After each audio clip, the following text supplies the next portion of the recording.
Hello, welcome back. Good morning, everybody. Frank Lampard getting sacked.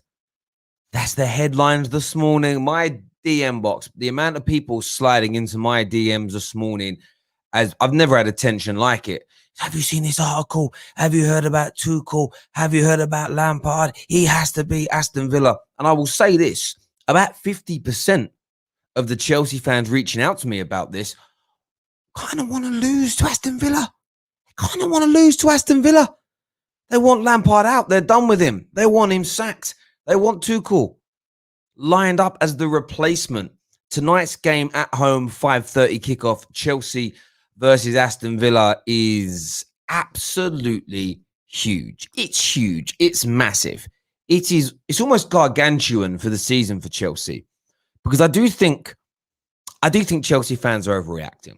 I've had a day or so to reflect on this now, and I get the frustration. You got people like Kai who have been chomping at the bit to get a Lampard. There's always going to be a percentage, a little 10% that never wanted Lampard, and now they're so, we never wanted him anyway. I think you get people like Monster who are just embarrassed that they put so much stock in the manager. It's typical, and this happens. It's a psychological thing. You put the expectations, you raise them above and beyond what the normal fan thinks. When it goes wrong, the deflection tactic is to then blame sort of a scapegoat, i.e. in this case, Frank Lampard. Frank Lampard's the reason that my opinion has gone wrong. We see this all the time. Equally, you've probably set unrealistic expectations that Lampard could never achieve anyway. So really and truly, the egg's on your face. But this is mad. I mean, I'm reading an article now, and this is what it said, right? It says German media Bild confirmed the technician Thomas Tuchel will leave Paris Saint-Germain with a check for 6 million euros after he'd reached an agreement with the club regarding the termination of his contract. Well, that basically means he's reduced his level of compensation after losing his job so that he can go straight into a new role. That tells you that there are clubs interested in Thomas Tuchel. We know he's a very good manager. According to the German media outlet, Chelsea are looking at the possibility of sacking Frank Lampard if the results do not improve in the short term. So over the next 2 or 3 games, tonight's match against Aston Villa is pivotal, and they could be looking to replace Frank Lampard with the German Thomas Tuchel. Now, I want to ask your opinion on this, and I mean this sincerely. Do you think this is just sort of opportunistic journalism, trying to create a bigger storm than already exists? Do you think that? Or is this Roman being Roman being Roman being Roman? And I'm in two minds on this story, because there's a part of me that thinks surely not this early on in the season is Frank Lampard going to be dismissed. But then I think to myself, this is Roman Abramovich. Roman Abramovich has history of sacking managers bluntly, early, regardless of what they have won already at the football club. The way he dismissed Carlo Ancelotti and Jose Mourinho twice, Di Matteo is a legend of the club as well, should pave the way. I don't think Lampard will be sacked this evening or in any of the next 2 or 3 games if he doesn't win or doesn't pick up form. But interestingly, if he does, man like forward, you're going to have to come out and speak. A lot of Chelsea fans are going to have to come out and speak, because for a year now, you've been telling me that your club's on a new path. You're going away from sacking managers willy-nilly, the conveyor belt approach. You're all about developing youth, giving new signings time, as an example. You all told me, Sarah, you're going to be eating your words. And all I said is this: I'll believe it when I see it. Seeing is believing. And if Lampard is sacked in the near future and Tuchel or anybody else replaces him, it just goes to show Chelsea fans that nothing has changed. Now, you may go on to win something big and you don't care, but that same approach goes for a lot of your young players coming through as well. I would be fearful of this approach from Chelsea, because it shows that ruthless streak of we want to win now and not in a year's time, in 2 years' time, persists, which means if you're a young player and you go for a bad patch and you're not helping your team to win games, which is very, very normal for a young player to be inconsistent, the likelihood is you're going to be shopped out, i.e. you could see Kai Havertz turning into KDB, but at another club. You could see Reece James go for a bad 6 months and replaced with a 26, 27-year-old. A Ricardo Pereira comes in because he's at that level now, as opposed to needing to go through those bumps in the road. This is why my only sort of warning to Chelsea fans is, if your approach with Frank Lampard is Chelsea of old, Lampard of old, ruthlessness of old, the same thing is going to apply to your young players as well, meaning there has been no change. That would be a concern for me, no doubt. But I want your views. I want your opinions. We've got Kai, we've got Monster, we've got David, who are going to be coming on the stream very, very shortly. But do me a favor and smash that like button right about now. I want your views and opinions. Just do some of your comments that are coming through. Terry, the board won't sack Lampard. Bro, I get you're saying that. I want to know why, though. I really want to know why you think. ITES says, Terry, you are too sentimental. You always say managers should be given more time. No, Chelsea fans are not overreacting. Lampard doesn't know what he is doing. That isn't what I'm talking about. This isn't about sentiment, you pleb. Where did I mention the word sentiment? That's you not listening again, bro. That isn't what I've said. They decide to get rid of Lampard. They get rid of Lampard. That wasn't the point I was making. I think he's going to turn into a very good manager. I haven't even mentioned this yet. I think he will become a very good manager. I think they've got young players in their squad that are going to become exceedingly good footballers. My argument for the last year has been, I don't know if Chelsea's the right environment for those young players and this young manager, because they're trigger happy. They replace you very quick. The reason KDB wasn't given the time to develop, the reason that Mo Salah wasn't given the time to develop, is because the club always wants instant success. I was told by Chelsea fans that mold is gone. So I'm not sitting here talking about sentiment over a player. I'm talking about a longer-term vision. I'm talking about giving a player time to develop, a manager time to develop. I never believed that Chelsea were that club to do it, which is one of the reasons why I don't think Jadon Sancho will go there. That's how this whole argument began. I don't think Sancho will go there because it isn't a club that allows young players, young managers to go through periods of turmoil. They need to be on it from day one and continue to be on it. Otherwise, you're moved on. So this is nothing to do with sentiment for Frank Lampard. If Frank Lampard isn't doing a good enough job, go. But the precedent is there. It really, really is. And there's a lot of egg on the faces of Chelsea fans who, one, said Lampard was going to win the league this year. And two, all these Chelsea fans, all of them, whether they like Lampard or not, told me the club is changing. And it hasn't changed. So listen, I'll accept your apology, ITEST. I'll accept your apology, young man, on that one. Get your super chat questions in as well now, people. Smash the like and share button. We're going to get the panel involved now. Chris here says, I think Chelsea have created a culture of winning silverware is mainly where winning the silverware is the main priority. Lamp stayed for another season because of the transfer ban and he got into the top 4. And I'm cool with that. What I'm saying is now, Chelsea fans, when I said that to you last year, you all called me a hater. You all said I was wrong. You all said I was chatting nonsense. You all said I was bitter. You all said I was salty. I will accept a minimum of £5 donation super chats as a form of your apology if Lampard is sacked. Do you know what I mean? If he is sacked. It's as simple and it's as straightforward as that. I have no sentiment toward Frank Lampard at all. He'll just go on to be an excellent manager somewhere else.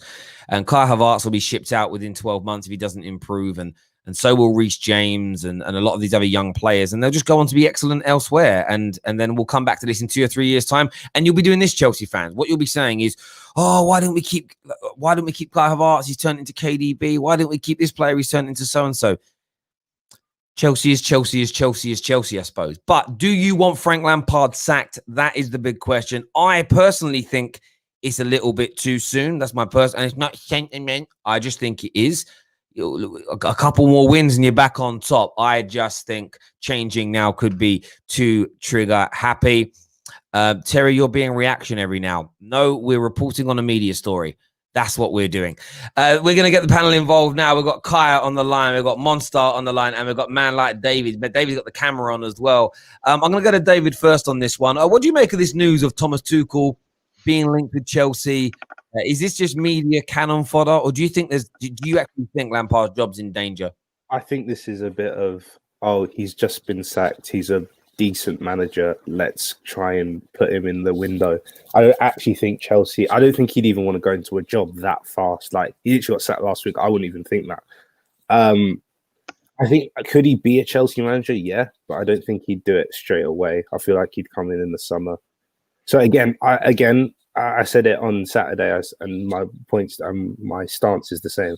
I think Lampard at the end of the season will probably go, especially if things stay currently the way they are. He may get to the end of the season, but if they stay the way they are, Roman's not going to accept it because, quite simply, his team has gone backwards with a better team. It doesn't make it like his team has regressed. Even like no players got better since last season, apart from maybe Reece James. And and Reece James is just that good. I've been the one talking about Reece James probably the most out of the Chelsea fans. So that's by the by. But no players really improved like since last season, and in fact, some of them have gone backwards. And then is that not just because though? And then this is not a Lampard issue. This is a Chelsea issue. They had a transfer ban because of their dodgy dealings.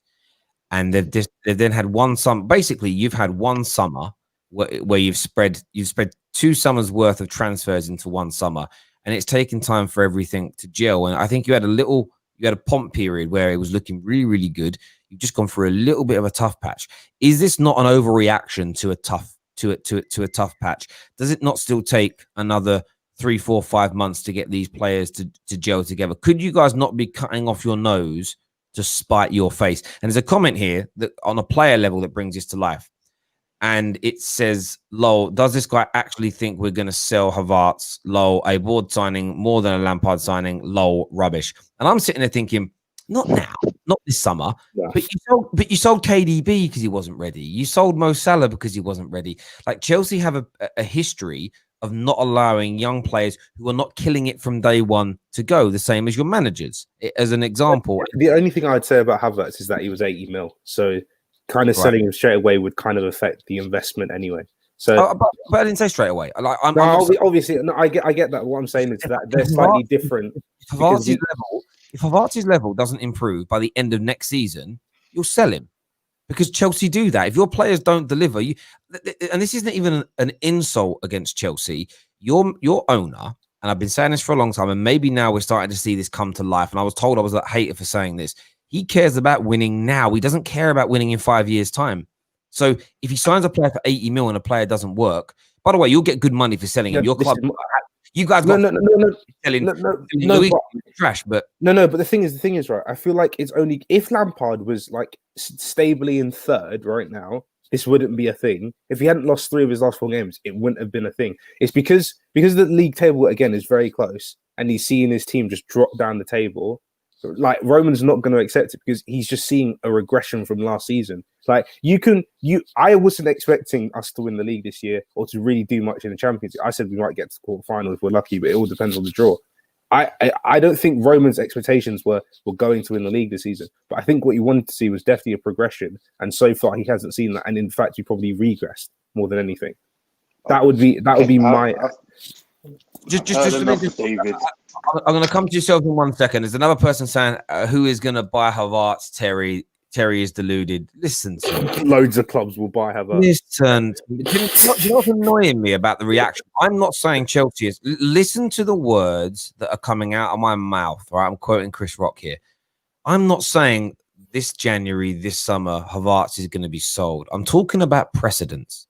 If Lampard's sacked this quickly and early, it tells me that Roman hasn't changed his approach like Chelsea fans said he had done. We were going to buy youth and develop our youth and create a long-term plan. That is what Chelsea fans, people like Forward, people like everybody was coming on this channel telling me that's what Chelsea are doing. My point is, if you sack the manager 18 months into that new process, that sets the precedent that even the young players, whether you bought them or they've come from your academy, if they're not performing over a short to medium term period, they will also be sold. If there's suddenly another number 10 who is killing it, who can step into Havertz's shoes, Roman wants to win, he'll buy him. And it isn't for any Chelsea fan to deny that could happen. It proves to me you haven't been a Chelsea fan for very long at all, because this has been going on for 15 bloody years. Monster, what were you going to say, mate?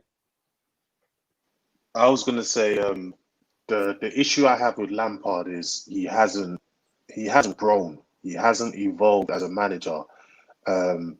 He's even his style of football is terrible. It's like, let's get the ball to the wing. and let's cross it in. And, you know, as a manager, you know how bad Tammy Abraham is aerially. If you're going to do that, at least play Olivier Giroud. And there's Chelsea literally don't create any other way except crossing the ball in. And that's the issue. That's the issue. That's why I feel like at the end of the season, I'm not saying get Lampard out now. At the end of the season, Chelsea and Lampard should part ways because he's not showing any growth. And we said, you know, success for Chelsea is a progression. So far, we still can't see no progression. You know, we're seeing incompetence from him. He also said he plays players based on merit, which is a lie because he hasn't played players based on merit. I'm just not seeing. Well, he said I play players because they asked him about the likes of Callum Hudson-Odoi, Olivier Giroud, and other players, and he said I play these players based on merit. I'm not playing them based on sentiment or any other thing. Okay, if that's true, then every time in the Champions League where you've used Callum Hudson-Odoi, he has performed well and has deserved to start based on that merit, and he hasn't done that. And that, to me, it doesn't make sense. Same thing with Olivier Giroud. He practically performed every game he's playing, yet he couldn't even get a minute against Arsenal yesterday, which doesn't make sense as well. So I want to know what is his plan? What is he trying to do? I can't see it. I just don't think. I don't think he's going to be a success at Chelsea, and I'm looking at this as Lampard the manager and not Lampard the player, because that's the difference between me and Chelsea, other Chelsea fans. And I understand that. Do you feel though, when it comes to this sentiment quote, again, people are taking it too literally and too simplistically, because what you're discounting is what these players are doing in training. What you're discounting is what about the other, when you say perform, what about the other elements of the game for an attacker? And I don't know this I actually haven't watched a single Champions League game of Chelsea this year because you've been on at the same time as Manchester United. But is and this is a question, this isn't a statement, is Hudson-Odoi doing the off-the-ball work that Lampard wants? So that's almost rhetorical. Yes. Okay, and it's fairly rhetorical in that way. And I'm asking that because we have a habit as people to say, well, he said he'll pick someone on merit, and Hudson-Odoi has done well in these 3 or 4 games, so he should be picking him. But also, what's Hudson-Odoi doing in training? Is Hudson-Odoi delivering in training? The question is, the thing is, Terry, is and the reason I put that, Monster, let me just finish. The reason I put that out is because, and I'm not saying Hudson-Odoi doesn't deserve a chance. My personal view is I would give him a run of games, and it looks like he's going to start tonight against this evening against Villa. I would give him that run of games. There's no doubt about it. But I think we need to look sometimes bigger than just what we see as fans on the football pitch, because there's a lot more that goes into it. And sometimes I feel we cut managers' legs off by not knowing what's going on behind the scenes. And the irony always is, it's a couple of years later. Man United had this situation where a young player called James Wilson that burst onto the scene when Giggs was the interim manager. We all thought, wow, he could be something. He was killing it in the academy. And then he wasn't really being used by LVG. And there was a lot of anger from fans towards LVG. Why are you not using him? Keep playing X, Y, and Z. They're not delivering. It's a disgrace. And then it all came out once he'd left the club years later from a coach, basically saying how the guy got his first team start and just became Billy Big Balls. You know, man was like just acting like a twat in training, essentially, not putting the effort in, not doing extra work, like just acting the fool. And the club felt like, nah, the attitude isn't right. Now, I'm not saying that is what Hudson-Odoi is doing. I'm not making any assumptions. But Man United fans were angry that James Wilson wasn't being played. And then years later, you find out why. And it's like, so sometimes I feel like we need to cut managers a bit of slack, because what we don't want is them telling us those things publicly, because we'd moan at them for that as well. So I just think that a lot of Chelsea fans seem caught up on the Hudson-Odoi thing above and beyond everything else. Can I just reply? Not even though. I think the thing is about Hudson-Odoi is that I get this whole thing of, oh yeah, he's got to be performing in training. Yeah. But at the same time, you don't win points in training. Every time he's played in a fixture where points are on the line, which is ultimately what his manager's been judged on. I get that, no, but the thing is with Hazard is that we knew about Hazard's bad training, but he'd just show up and do it. But he'd done it week in, week out to the point where we almost had to be like, we'll just allow it. Hudson-Odoi is young, so it's a bit different for him. But every time he's played, he's been pretty good for us. Like you, do you know what? I don't think Terry's like Terry talking about it. Do you know what? Do you know what my anger is with the Hudson-Odoi situation? It's that I'm not saying when Ziyech and Pulisic are fit, all right, start Hudson-Odoi over them. I'm saying when them are injured, when they are injured, that's when the kid needs to be playing, because I you can agree. see without him, we have a lack of width. Werner can't do it on the wing. If them not here, they're playing Mount on the wing over the kid, and it's like you can see the team's bottlenecks. And do you know what, mate? I agree. Go ahead. I agree with you, and this is I'm kind of playing devil's advocate here because I'm trying to understand it. One thing I say to Chelsea fans, again, I've seen this at my club. We've gone through this for 8 years where we've always had a player that where we say, listen, man, I'll quote my guy Rance. Rance stood on fan cams for weeks screaming that Jose was playing Fellaini and McTominay in midfield, but he had Pereira out on loan, and Pereira was a baller, and Pereira would transform our team in the middle. And there were Man United fans saying that, right? It didn't really work out. Now, I think Hudson-Odoi is a much better footballer than Pereira, by the way. But my club's been doing this. The Man United fans are like, get rid of Pogba and we improve. And then Pogba's out for 9 months and we struggle without him.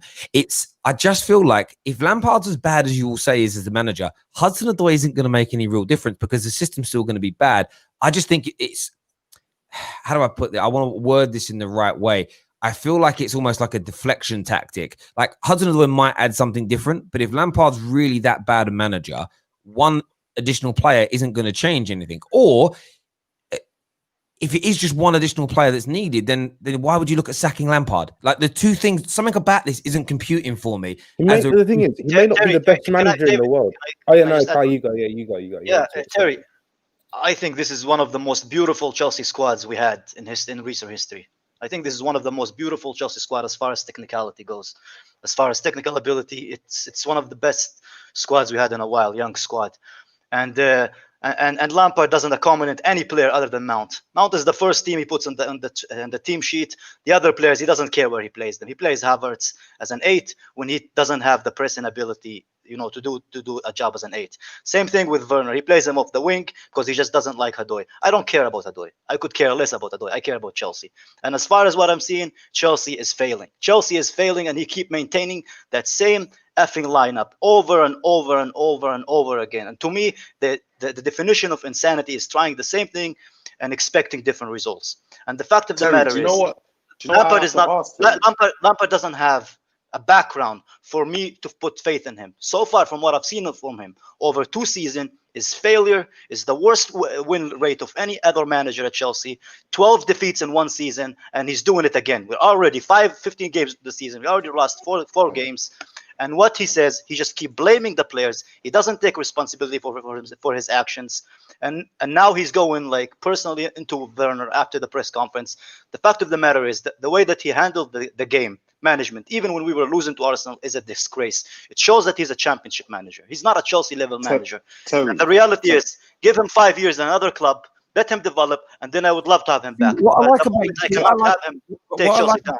Kai, what I like about what you've said is you're unequivocal with it, and I respect that.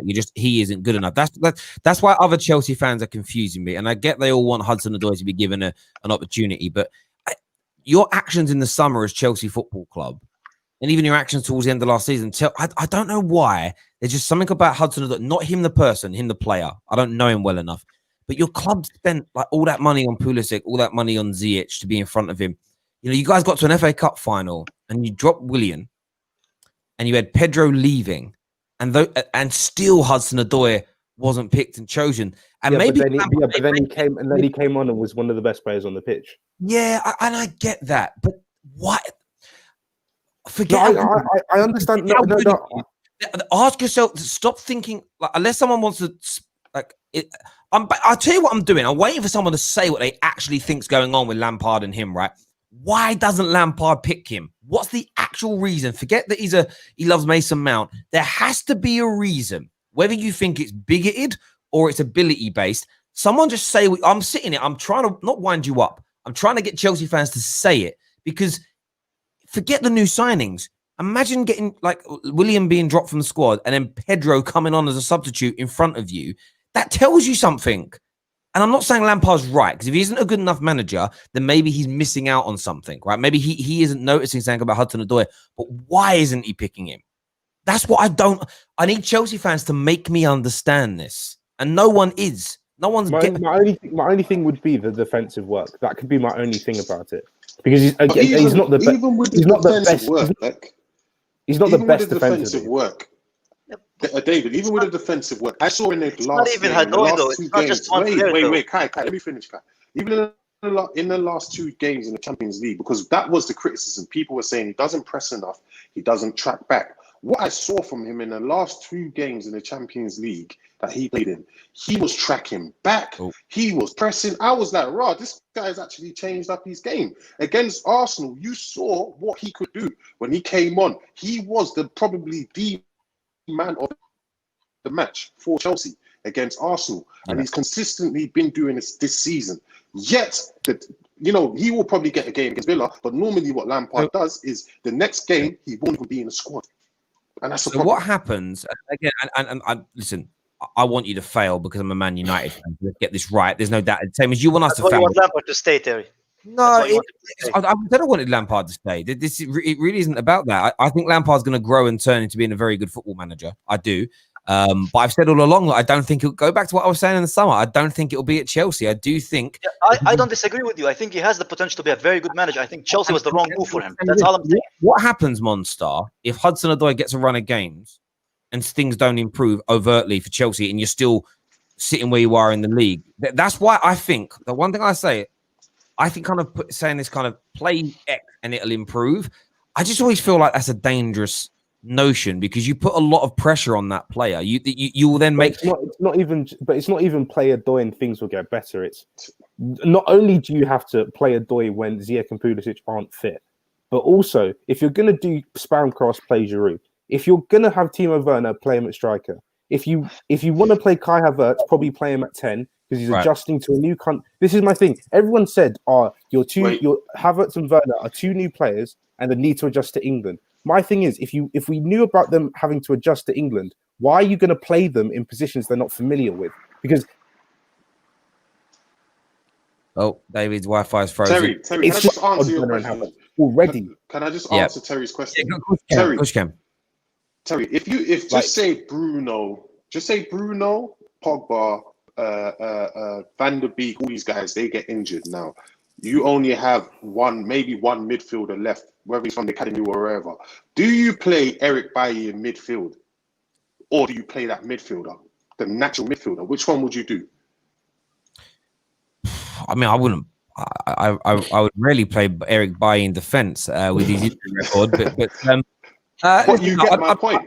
I would play the midfielder. Yeah, I do. But then, see, it's hard for me, bruv, because I know it's Fergie, so it's different, but I've seen Fergie play right backs in central midfield and boss Arsenal in an FA Cup game as a standout example. I've seen Fergie use Phil Jones as a man marker marking players like Cristiano Ronaldo and keeping them quiet for large parts of games. So I've seen these tactics used before, but I suppose they were used more sporadically rather than week in, week out. I suppose, and a lot of the times those tactics were used by Fergie during when you guys had injuries. So you would play John O'Shea or Fletcher when they're injured. What I'm pulling on here with Chelsea fans is this: if you don't think Lampard is a good enough manager, that would explain why Hudson-Odoi and people are not being picked. He can't see what they bring to the team. Or it's the other end of the spectrum. He knows what he's doing, but there's a problem with Hudson-Odoi. It's a separate issue for me as an example. But if he doesn't notice how good a player is, if he can't learn from his mistakes, I understand why he'd want to move him on. But do you really expect growth to be that visible inside a year and a half? No, but it's a regression theory. When you've added progression, when you've added this many players, everyone told you, all your rivals said, the way your season has gone so far, everybody told you that's how it was going to be when you add that many new players into a squad. But yet you all wanted to act like it wouldn't take that long. I don't know. How can they progress? Hang on a minute. Everybody said it's going to take you a year or so to get these players to gel. What's going on now isn't abnormal for a team that's had this many new players added. So I'm just trying to understand what you're all saying here, because I think any manager would. Hold on, guys. I think people are misconstruing my point. I'm not saying Chelsea. I'm not necessarily angry at certain losses. I'm angry at the way in which we are playing. I'm angry at some of our tactics. I'm angry at The fact that you've seen in a game that crossing and heading the ball is not working, you as a manager can't seem to think and change that and think, all right, if that's not working, let's change the way we play and let's find another way to score. Why can't you see that? That's the issue I have. I don't care about, you know, this or that, or we lost here. I want to see us playing a different style, playing a different way, trying to make other things work. We can't keep doing this cross and hope for the best. It's not working. It's easy. It's predictable. And I understand that, and I understand that. And listen, as I say, for me, I don't really have a dog in this fight. I'm just kind of sitting here trying to understand what's going through the mindset of Chelsea fans. Like 4 games ago, after 11 games, you guys were top of the league, and you were all loving Lampard, barring Kai. You were all top of the world. We're top of the league. It's getting there. I literally did a show. After 11 games, we did a ranking show on here, and I ranked Lampard so far this season as a world-class performance as a manager because he gelled this squad so quickly. It's then gone wrong for 4 games. 4 games later, people want him sacked. No, but it's not been 4 games because, Terry, I've been calling out the bad. I may have not said Lampard out, but I was calling out the bad performances, and you always were like, "Yeah, but sometimes this happens in football because you're young." No. But the thing is, I'm sorry, 3 defeats in 4 games in football doesn't happen at top level football. No, but the thing is, no. Bad performances happen. But bad performances happen, but they don't happen week in, week out. This is what I was saying. For consistent loads of games, it was performances are getting are bad. But because we were winning, no one wanted to talk about it. And I literally said it on the Chelsea show. You guys won't be as forgiving of these players when we start losing. And suddenly everyone's turned like that. Yeah, I don't get how Monster. I don't get how you've gone from we're going to win the league and every performance is 10 out of 10 to now I want Lampard. I don't get that personally. No, I don't understand that. Stop it, bro. You were the. I did say. No. Let me reply, bro. Let me reply. I did say you were the one. I did say we're going to win the league, and I take that on the chin, innit? But I've also, me and Kai especially, we have criticized the cross and inshallah. I've constantly spoken about this over and over again. It's like you man don't listen. I've always said, why are we I've even tweeted it out that why is it that we are so heavily reliant on ZH crossing the ball? He's like, let's find other ways to score. Like, come on, bro. It's not only you, it's every media in world football other than the English media is talking about Lampard's tactics. One sec. See, this is where I get confused. Last year, all I heard about is how beautiful and brilliant the football was from Lampard, the intricate moves, the hexagon and all the other things that were going. That's what I was told. I'm not confused. I just think what's happening is this group had a really good run and it looked like they gelled a bit sooner. They fought all of us. I think they do need more time. I thought you were there. And essentially, look, sacking, you could bring in Tuchel and you could go on from strength to strength and never look back. Equally, you could sack Tuchel and in 18 months be here again because Chelsea haven't had the same level of success of sacking managers in the last 4 to 5 years as they had in the opening 5 or 6 years of the Abramovich era. You got rid of like the Conte thing, probably gone too soon. Really and truly, the players threw him under a bus. Yes. Sorry, could have been gone too soon. Players threw him under a bus. Definitely. You got Lampard now. I'm telling you, this is why I'm sorry wasn't even the players. Sorry was just the fans being upset about it. Okay, cool. Whatever the reason is. Guys, let me finish my point. It was partly the players because you had a player that refused to come off as a substitute. The club should have sacked and ripped up his contract instantly for doing that, and they didn't. They backed the player over the manager when he embarrassed him. My view is this. I'm saying this to Chelsea fans, and it's more of a question than a statement. But how frustrated would you be if you sack him, go to Tuchel, maybe somebody else after that, and you don't win the Premier League for another 3 or 4 years, and Lampard goes on and does the managerial version of KDB and he's winning Premier Leagues or winning Serie A's or winning La Ligas at another club in 3 or 4 years' time? Do you not feel that you just could be sort of shooting your load a little bit too early? And equally, is there not now that will this not then set the precedent to undo this sort of cultural reboot at your club, which was all about developing a young manager, developing an identity, and developing all these young players from your academy and from the transfer? Do you not feel that it's just if you revert back to type and the old way of Roman Abramovich doing it, could this not hinder your brilliant youth players that are suddenly coming through your team? Can I answer that, Terry? Yeah. Okay. I'll so go next. If Lampard wins the Premier League or whatever other league title in 4 years, we'll have him back. Right now, we have a young squad, and we need a young, experienced manager who knows how to build a squad. He knows what he wants from his life. He knows that he has other team other than Mount and Abraham to accommodate in the squad. He knows that he has an experienced squad that he should build a team around and not build a team around a player, but should build tactic that fits all the players.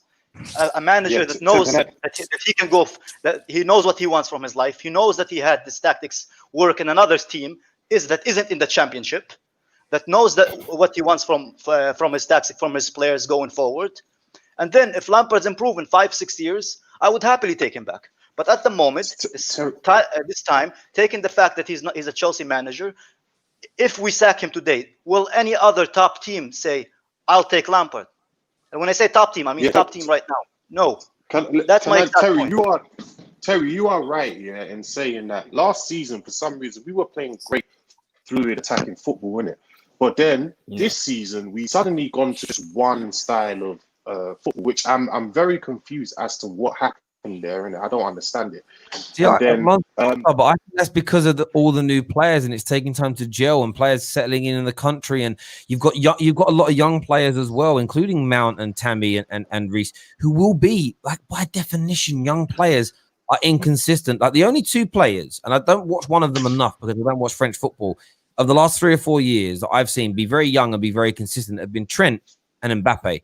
Every other young player is up and down. I mean, look at Gnabry's a little bit older, right? 18 months ago, Gnabry was like superstar. Look at his performances in the last year. They've been very much average. Why? Because young players are up and down. I think you've got a lot of young players, some bought, some new, loads of new players in your squad. That's why it's gone a little bit skew with. And I just think maybe a little bit more time and he can get it to click. I don't understand why there isn't at least the patience to go, listen, I don't want him sacked now. Let's give it another 10 games and see what we can do. Is Lampard, has he not done enough? He's here, Terry. I'm here. No, yeah, I'm not saying is what I think right now. This is why I'm just listening. I'm not calling for Lampard to be sacked now. I said at the end of the season. There's no point sacking him now. Like this Tuchel. But when you say sack him at the end of the season, it will stop people supporting him because they're like, well, he ain't going to be here anyway. So you look beyond him. No, Does that make sense? No one knows. At the end of the day, no one's going to know what Chelsea are doing at the end of the day. This Tuchel news, I think it might be the media trying to take advantage of. This is what they do. The media does this, isn't it? Yeah, of course they will.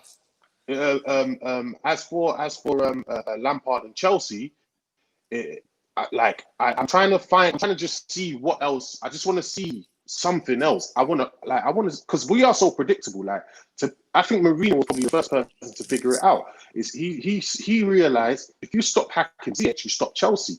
What Tottenham did was every time Ziyech got on the ball, they surrounded him and blocked off every crossing. Chelsea had nothing else. I get that. Nothing I want to else. go to Jem. To be fair, Guys, I want to go to Jem. Jem hasn't really had to say yet. What do you want to say, mate? Look, these lot know what I think about Frank Lampard. I don't think he should go yet. As much as he's had bad performances recently, he's also done okay, sort of at the start of the season. For me, it's about understanding your expectations of your manager. Kai clearly wants someone. This is not a problem. Kai really, wants a manager to come in and be successful and Chelsea to win things. Do you know what I mean? And he doesn't see that in Frank Lampard. That's cool. But for me, last season when he was appointed, I knew that he was taking on a squad that was talented. He didn't have any title winners. I never thought that these, them players were going to win a title or even get Champions League, and he done it last season. So for me, he done well in his first season, Frank Lampard. Now he's been given a kitty fund of 259 million, and I said that it was going to be a roller coaster. That's why I was always cool when we were 17-match unbeaten. I said that we will lose games. It's going to happen. But when we do lose games, we're just going to have to take it on the chin and see what he does. I'm not happy with Timo Werner playing on the left. I don't agree with him doing that. And I think we can all agree that. But to be honest, he needs more time because we need to see what he can do with a fully fit squad and what he would do with individual players. I do agree that we're a bit static and we don't move the ball quick enough and think, etc., etc. But at the same time, we've got to expect Frank Lampard to make these mistakes because he is very raw. I get that. So for me, he just needs a bit more time. And the fact that we've so many Chelsea fans are jumping on the bandwagon to get rid of him now don't make sense to me. I don't understand it, and this is why I get angry with it. And I get you, Jim, and I think that's where, for me, and I'm throwing this out there as a question as opposed to a statement from me. When you hire a brand new fledgling manager, barring it going wrong, like I think it's gone wrong for Arteta in terms of like they are looking at a relegation fight here, and they're too big a club to want to be in that position. Shouldn't you expect there to be mistakes, naivety? Him learning on the job. If you hire a manager, but my point is, if your club is willing to hire a manager that is 1 year old in terms of his managerial journey, there's this notion that they're going to do a Zidane or they're going to do a Pep is mad, because you're talking about generally two teams that are in a 2-horse race who are taking over squads that are already brilliant. You know, Pep Guardiola didn't take over a Barcelona team that was in the doldrums, not in the doldrums because Chelsea weren't, but he wasn't taking over a Chelsea team that had fallen from grace somewhere. Pep had Messi, basically. But I think it's Terry. Lampard took over when Jose left.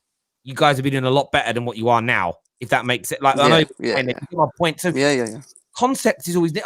I just think maybe Chelsea fans, and this is why I find it strange, is you've all been telling me for over a year that you've changed the club. You're not trigger happy anymore. You're here for a long-term plan, a long-term vision. You're going to develop youth. You're going to buy young and develop into superstars. You're going to bring in a young manager to learn his game, who's going to develop a style of football, who's going to be here for 4, 5, 6 years, and you're going to create something. A handful of bad results, and it's got to go. We've got to throw it. We've got to rip it's wrong. So for me, I don't, whether it's wrong or right, I don't care. I'm not a Chelsea fan. My view is, why were you all so defensive of the Lampard youth era a year ago, and now you're all willing to throw it under the bus? Is the short-term success more important than this vision that you were telling all your rivals about? I haven't moved the barge, Paul. I haven't moved my barge. I've always not rated the youth said everybody else. I've never been Lampard in, I've never been Lampard out. Yeah, I just haven't seen enough. That's the difference. We've all said multiple times, we want to see progress. It's not necessarily about winning anything now. We want to see progress is based upon a full season. But progress doesn't. You have to review it over a season. Like, I don't think you can look at it and just say, "Well, we haven't." Because in the first, you went 16 games unbeaten. There was progress in that time, and there's 4 bad games. What if your next 10 games are brilliant? Are you then going to be Lampard in again? That's what I said to him. That's what I said. Get it. Okay, that's what I said. I respect Kai. I respect Kai's opinion, because I think if Lampard wins the next 15 games on the bounce, Kai still wants him sacked. Cool. So he won't win us anything. He won't win the Premier. And that's fair. That's fair enough, Kai. A football club is there to win trophies, unless you're Newcastle or Leeds or whatever. It's to stay up. Our goal, our spending, our budget, our standards is to win Premier League titles. That's what we've been doing. People forget that we were Premier League champions less than 5 years ago, and now all of a sudden it's give him time. Give him time what? To get us to Europa again? I don't see it. If somebody can give me one valid reason why I should support, why would Lampard make us do that? Give me one fucking proof that he's gonna do that. Give me one proof. Do you know what my thing is? Do you know what my thing is? So far, he couldn't get Derby promoted. He got us from 3rd to 4th. Hold on. No, hold on. He wasn't expected to get Derby promoted in his first season. That wasn't the point. I don't care what he was expected. Sorry, wasn't expected. No, but Derby should.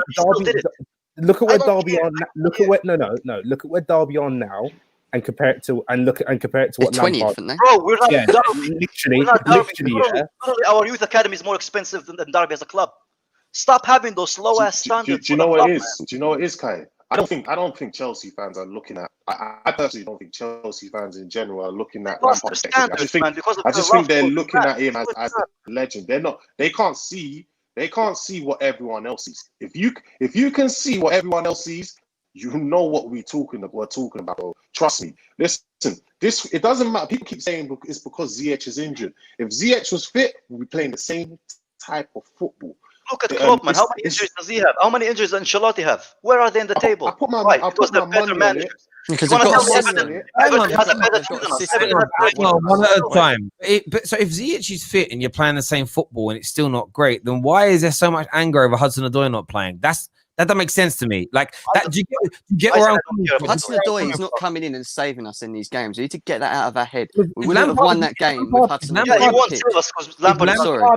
If Lampard isn't a good enough manager, Hudson-Odoi is no one's going to make a difference. It's not making a Terry, difference. you I don't know guys are why we keep misconstruing using my this argument show about thing. Hudson-Odoi. So let's just go to saying- Europa. Let's just give up I'm and just back saying- Lampard till the death. Terry, I'm Till we're in Europa again. saying, I'm saying when wingers are, I'm not saying Hudson-Odoi should be Ain't gone starting anywhere. over Pulisic or Ziyech. I'm saying when wingers are injured, why is he not playing? That's where the problem is. When wingers are injured, why does he not get minutes? That is my I don't argument. know. on I think it's a Hudson-Odoi. mentality thing. I don't know what he's doing wrong. But, If the manager isn't good enough, none of this even matters. yeah, exactly. Because no one's ever won anything with a manager that ain't good enough. So it Yeah, I seems- didn't use the Hadoi excuse though, Terry. No, I said Hadoi- it doesn't the Hadoi matter. thing's- I know you didn't. Di I know Matteo. you did. Di Matteo, just saying. No, and I get that. But do you know what I love about all of this? Again, half the things I ask are questions, so I understand. I like Chelsea fans to tell me what's what. It's your club at the end of the day.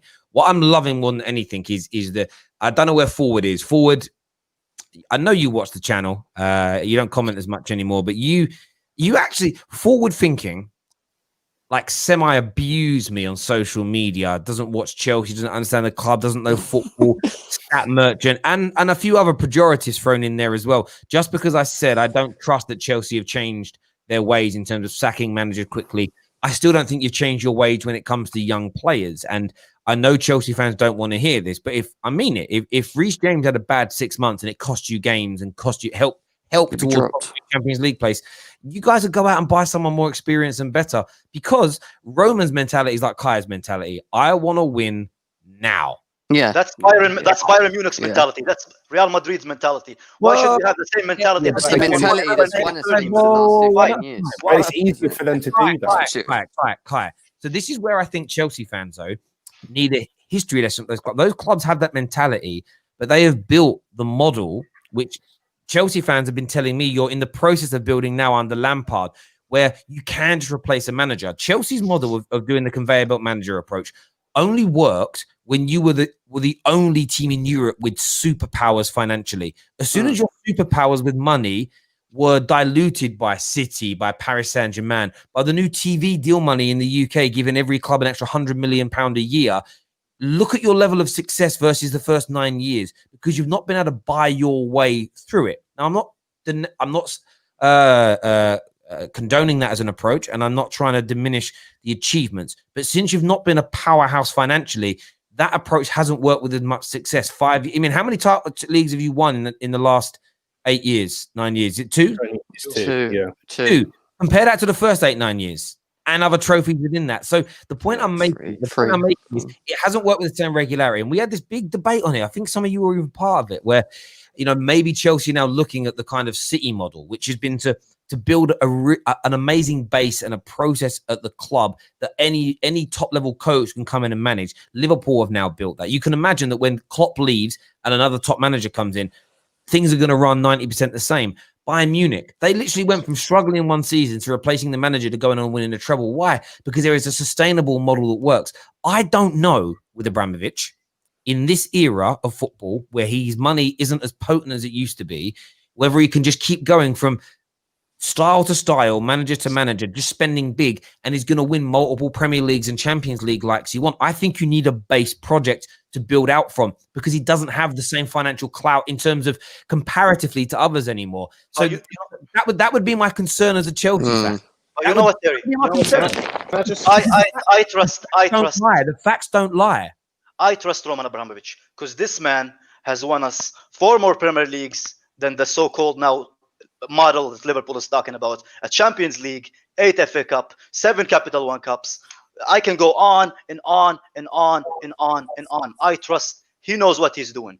Yeah, Kai, you trust him. You trust him. I trust him more than I trust Lampard. I trust him more than I trust Lampard. And I will keep trusting him, because so far he has done what I want to do. Listen to me. Listen. But look at how many were won before the new TV deal money into the Premier League, before Man City's money came in, before Paris Saint-Germain's money came in, before I won't finish my point.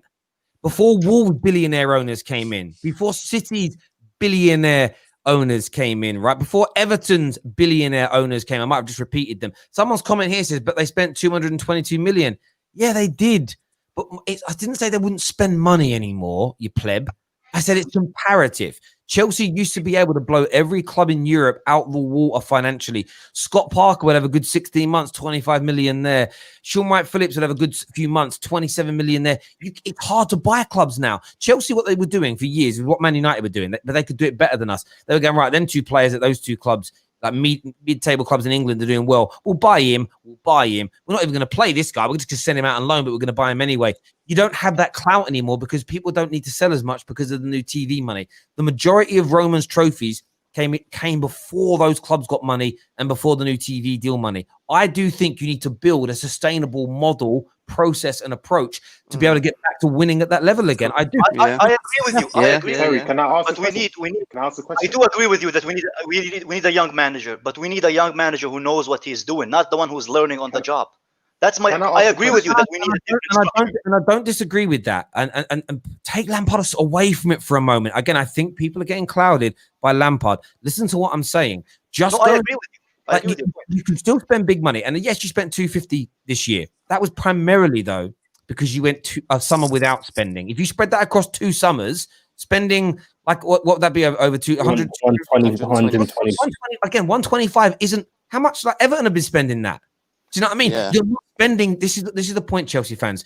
You're not spending disproportionately anymore to 7, 8, 9 other clubs in the Premier League and 7, 8, 9 clubs in Europe, which is why you've been pulled back into the mortal pack with everybody. Yeah. Can I ask a question? I want to ask a question to Jem, David, even Terry. So the question is, if we don't do, even marginally better than last season, is that a failure?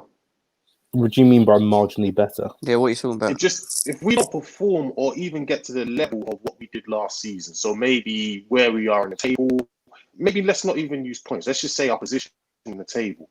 If we don't even get top 4, is that a failure? Yes. It's a problem. Of course it is. I think it's not a problem. It's a failure. It's not a problem. I'd say yes, it is. But context is always required in these situations as well. What else have you done in that? I mean, if you finish 5th and win the Champions League, I think you guys will keep it as an example. So you've got to throw that in there. But I think for me, yes, it is.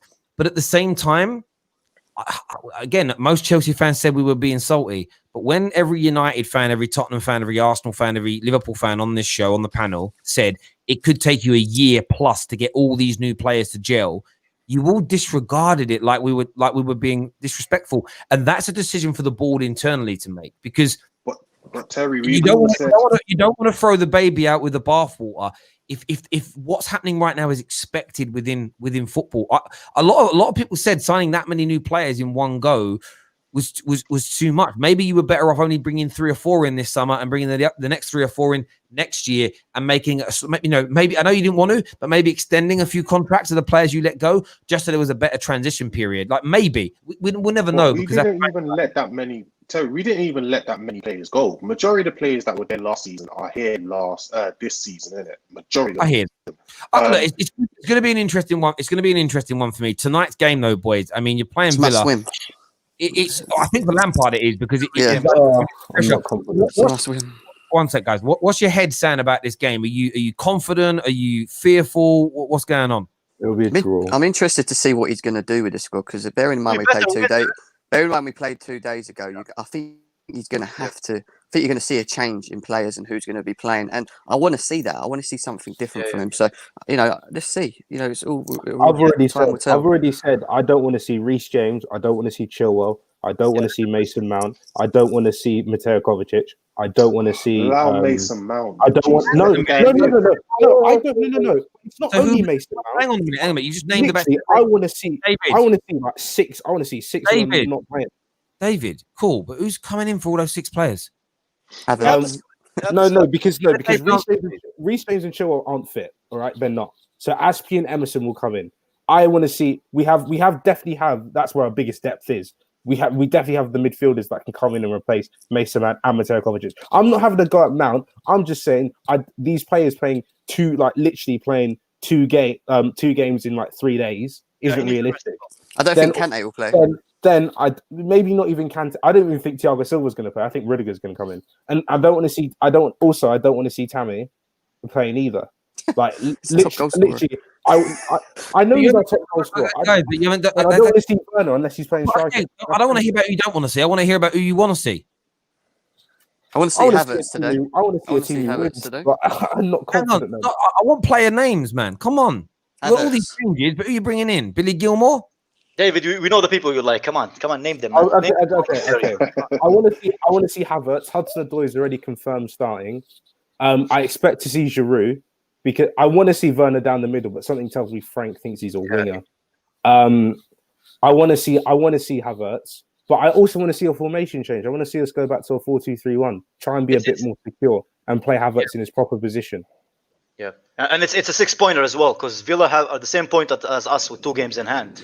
Yeah. So if we lose that, they can go into 9 if they win their absolute name. Yeah. I think they'd be in the same points as Liverpool, wouldn't they? If they win both their games or something crazy. That's the question. Some of you are swiping Villa aside. Villa is a very good team. They're performing above and beyond this season. There's no doubt that with Villa. Can I ask one question though? And again, this is genuine, and I want people to try and be as objective as possible rather than sort of living in their feelings here, right? Do you know what? This season's been very topsy-turvy. If you'd have said at the start of the season that Everton would be second, Leicester third, Southampton are 9th, but they're like 1 win away from going back to third, as an example. Villa would be killing it. Do you not just think maybe we're not giving any managers enough respect, or we're being too harsh on others in the sense of this has been a very intense season, games week in, week out, no real time for training. And that's maybe one thing that's really impacting Frank Lampard and Chelsea, because there isn't the time to do developmental work with your team because it's literally game recovery. Yeah. I don't know. There's a part of me that just feels like this season, I don't even know if we're seeing the true quality of certain squads. I don't know, maybe. And, the Villas and the Southamptons and that, the Leicesters, they have an opportunity. I think Leicester are in the Europa League. They seem to have an opportunity to be able to work on things midweek because they can actually have a rest. But it's such an interesting league. And I think you look at it from 10th, really. Let's go to 9th because they're on 25 points.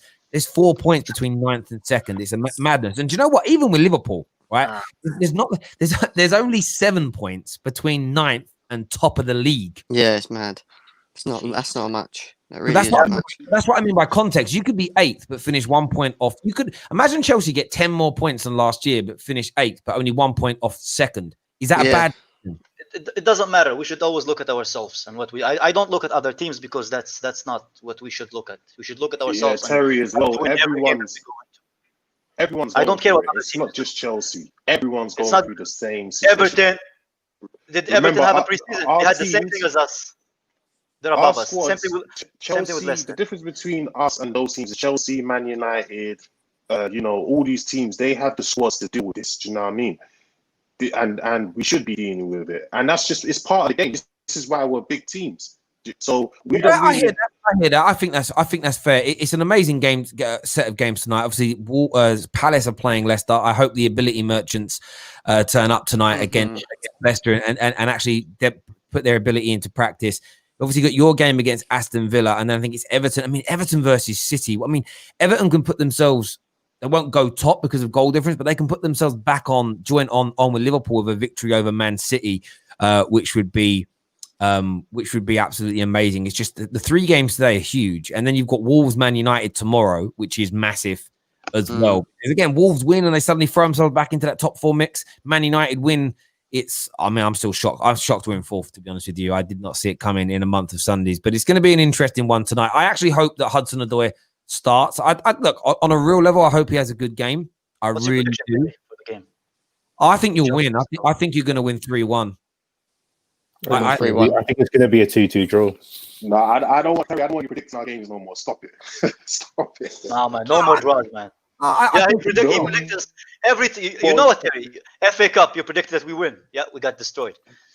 Chelsea, you said Chelsea are going to destroy Arsenal. We got destroyed. That's why I'm asking for a prediction. That's why I'm asking you for a prediction. That's why I'm asking you. KJ's judge. I generally predict based off the energy of social media. I just go, okay, well, Chelsea fans think they're going to smash it. I'm going to say they're going to smash it. You know what I mean? People have got to learn. Sooner or later, they learn.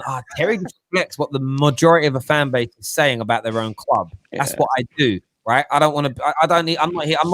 I'm not a provocateur in that way. I'm like, cool. You say your title challenges. Yeah, I'm going to say your title challenges. But remember, my criticism of you comes based on the fact that you said your title challenges. It's simple.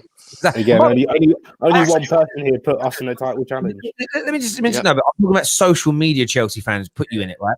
Now, I criticized Lampard for only winning one of his last 4 games. I think he deserves criticism. The only kind of caveat I have, and the reason I'm being devil's advocate with the whole sacking him now, is that I got abused for 18 months for saying that I don't think there's a cultural reboot at Chelsea. Yes, there is, Terry. Yes, there is, Terry. Because you guys were all part in the debate. You saw the abuse that I got. You know what I mean? Every time, like, there was an article that came out talking about the cultural reboot that Chelsea PR team gave to the media. I got tagged and, see, Terry, you're in the mud. Not really. That's why I actually want Lampard to get sacked so I can say I'm right. Do you know what I mean? Be like, yeah, I told you. Yeah, but Terry, you'd be right. What if Chelsea gets another young manager like Tuchel, Nagelsmann, and then you see that Chelsea are improving? Would you then support the Chelsea that are actually trying to, and it's for 2 or 3, 4 seasons? Of course. Okay, let me just respond. Let me just respond. I wouldn't put Tuchel in that young manager category. Man's been around a while. Man's managed big clubs. He's an experienced manager. He ain't. Yeah, it's not about age. It's about experience. It's about experience, bro. Do you get what I mean? Like, end of the day, I'm the same age as Anthony Joshua, but I'm not as experienced as him in a boxing ring, am I? Do you know what I mean? Age is irrelevant. It's about the experience, in my opinion. Yeah. So I think that's part of it. And if you go from Lampard to a Nagelsmann, I'll believe there's a process. You go from a Lampard to an Allegri, none. Yeah, because you can't be building something that's meant to be full of youth and full of flair and full of style that you all sort of Barcelona 2.0 kind of methodology you all trying to sell to me a year ago, and then suddenly go, I'm going Allegri now. Like, that doesn't sell it to me. No. But if you do change it, I'll always admit that I was wrong, because I'm a man, and real men can admit when they get something wrong. I ain't one of these weirdos who will try and come up with excuses. It's why this news, I'm sitting here to just seeing you guys argue is brilliant. Like, I'm loving it. It's as simple as that. Like, it's amazing to me. But I think you'll win tonight. I think you're going to smash Villa. No problem. No, just keep your thoughts to yourself, man. We're losing, man. That's it. I mean, Terry's predicted us to win, and I predicted us to drop points. We all know what that equals, to be honest. It's when Terry says smash. When he says the word smash, it doesn't go well. Stop it, Terry. To be fair, David, you're never optimistic about us winning or losing, man. Like, I saying am we're going to lose 4-0. last season. That's it. We're going to lose. And I still predict Chelsea to win most of our games. Yeah, Anyway. but I could see the West Brom thing coming from a mile off, but no one wanted to talk about it. So, you know. All right. Anyway, stop putting that out there. I knew what I said about Lampard and Tuchel being the same age but doing it. It's something Terry. Stop calling Rashford a young player because he had 6 years at the top level. It's a fair point, but again, you're comparing a different skill set. Tuchel doesn't forget, man. Jesus Christ, man. You know what it is? People have a habit on social media of comparing apples with pieces of chalk. You know, we're talking about managerial experience at the highest level versus athletic evolution. Yeah, and you're talking about players under the age of 25 whose frontal lobes haven't even developed yet. You know, turning 25, 26 as a man is a really big turning point in your life. Your brain literally changes and is fully formed and developed. That all plays a big part in all of this. And equally, Tuchel, I won't call him a young manager in the same mold as a Nagelsmann or a Lampard, but I equally wouldn't put him into the same categories as the Jose's and the Peps and everybody else. So yeah. I don't refer to Rashford in the same ilk as the 18, 19-year-olds, but I equally don't refer to him in the same ilk as the Mo Salahs and the Manes. So nice try there, brother. But again, you've got to get out really early to try and catch me out. It's as simple as that. Hang on a minute. I love this one. This guy must not be a regular. This Terry guy has an excuse for everything he just said. He's a man and he admits when he is wrong.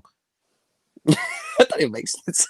I don't know if that makes sense. To be fair to Terry, he does admit when he's wrong a lot of the time, man. So you guys of course, because why would you not? I don't get. Some people don't, Terry. Some people, if they're wrong, they'll just hold that thing to their grave, man. You know what's funny as well? I watched a little interview with Yannick Bolasie earlier. I'm changing the subject a little bit here.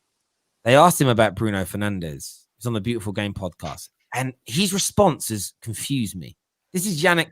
I'm never fit and I barely deliver Bolasie, right? He basically responded, I'm paraphrasing here, basically said, And it was like all this pausing. I thought because he played with him at Sporting, I thought he was going to praise him up. He was basically saying how Bruno Fernandes shows me that like new generation of players is just different. He basically said you can have bad games but get an assist, and then everyone thinks you've had a good game. And I'm like, one, he's only 5 years younger than you. So what do you mean generation? Secondly, like Yannick Ram. That's basically Ram. Yannick Bolasie is like he's like, again, another one of these players who's the epitome of an ability merchant. Flop. Like, He's a street will never forget player, like Adel Taarabt. Yeah, flops.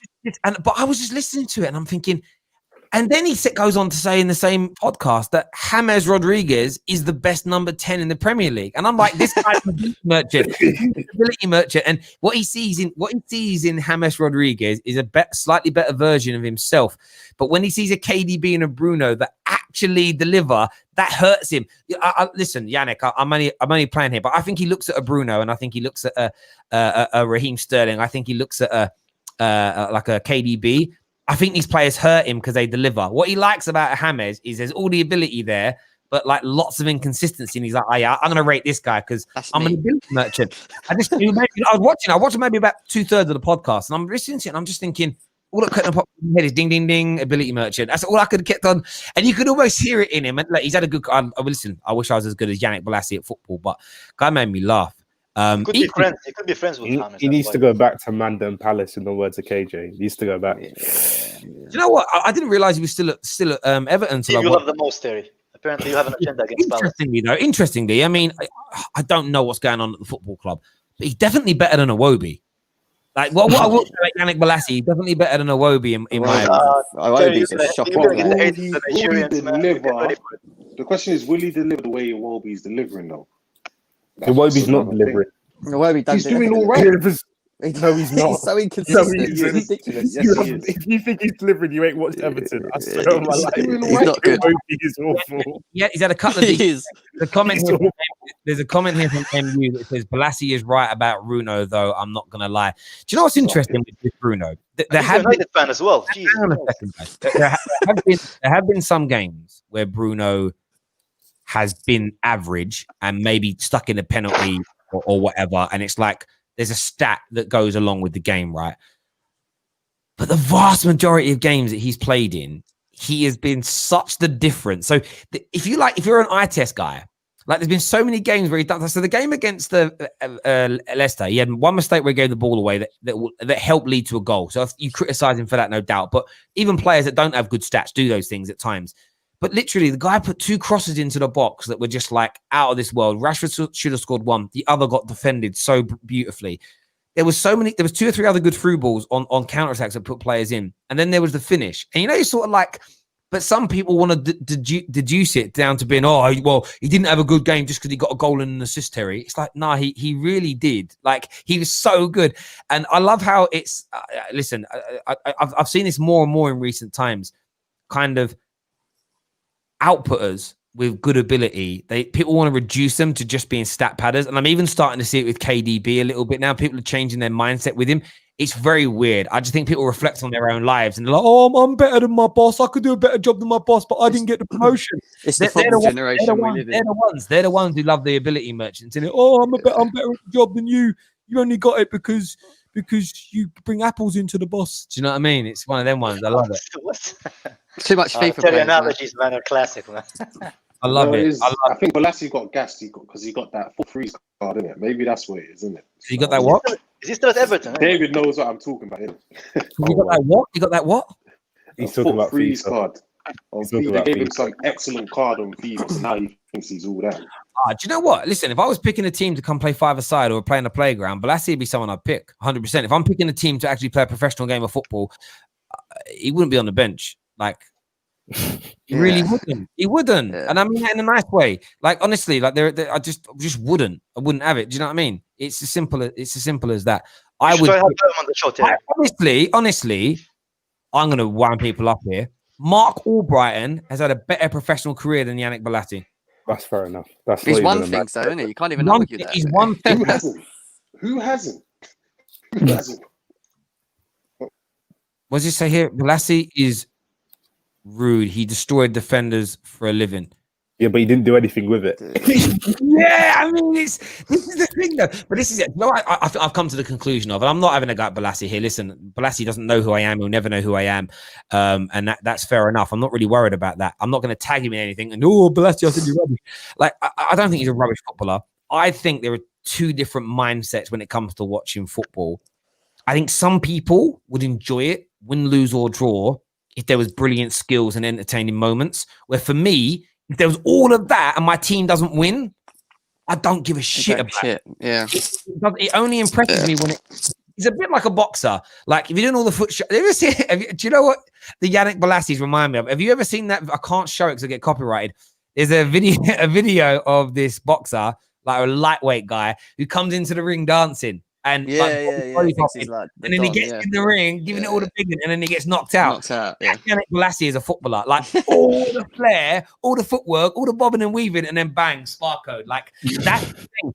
For me, all that stuff's only good if at the end of it you're Messi, at the end of it you're Ronaldo. If you're like Ronaldinho, like that's fine because man was delivering. And do you know what I love about modern day football fans is they're like, the modern day. The irony is they go, the modern day football fan only care about stats. I'm like, no, bruv, we always cared about outputs. The difference is because of social media, they just ram down our throats a little bit more. We always cared about outputs. Why do you think, like, Thierry Henry wouldn't be called the best in Premier League history? He didn't score and assist so many goals as well as being brilliant at football.